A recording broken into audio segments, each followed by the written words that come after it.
আপনারা কি জানেন সান্তা ক্লজ কোথা থেকে এসেছে, তার প্রধান উদ্দেশ্য কী এবং এই ব্যক্তিটি কে?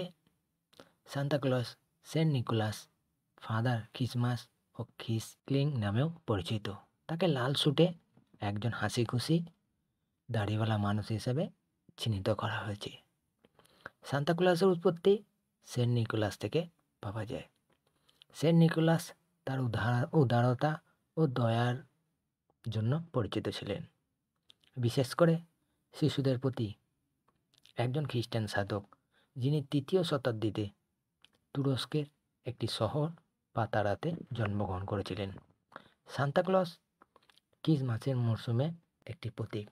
তার প্রধান কাজ হলো প্রাথমিকভাবে উপহার প্রদানের মাধ্যমে শিশুদের আনন্দ ও উত্তেজনা আনা।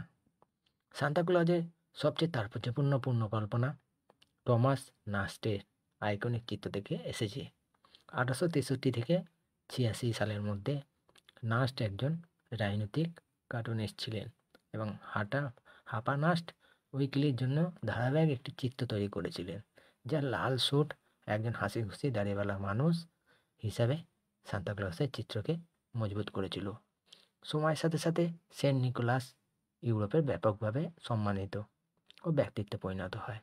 ডিসেম্বরের 6 তারিখে তার ভোজের দিনটি ইউরোপের অনেক দেশে উপহার প্রদান এবং উদযাপনের দিন হয়। রাজবসতি স্থাপনকারী 17 শতকে আমেরিকান সিস্টার ক্লাসের ঐতিহ্য নিয়ে আসে, বিশেষ করে নিউ আমস্টারডে, যা এখন নিউ ইয়র্ক সিটি নামে পরিচিত। সময়ের সাথে সাথে সিন্টার ক্লাস মার্কিন যুক্তরাষ্ট্রে বিবর্তিত হয়, অন্যান্য সাংস্কৃতিক প্রভাবের সাথে মিশে সান্তা ক্লজ নামে পরিচিত ব্যক্তিত্বে পরিণত হয়। 20 দশকে বিভিন্ন কোম্পানি এবং প্রচেষ্টা ও বিজ্ঞাপনের প্রচারের মাধ্যমে সান্তা ক্লজের বাণিজ্যিকরণ এবং জনপ্রিয়করণ অব্যাহত ছিল। 1930 দশকে কোকা-কোলার বিজ্ঞাপন হ্যাডন স্টারডম দ্বারা তৈরি একটি লাল উপযুক্ত সান্তা ক্লজে সম্মানিত হয়। সান্তা ক্লজের আধুনিক চিত্রকে আরও দৃঢ় করেছে, যা ব্যাপকভাবে স্বীকৃত।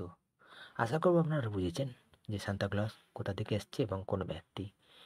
এরকম ভিডিও পেতে অবশ্যই চ্যানেলকে সাবস্ক্রাইব করুন এবং বন্ধুদের শেয়ার করতে ভুলবেন না, যারা সান্তা ক্লজকে এখনো পর্যন্ত জেনে ওঠেননি। ধন্যবাদ।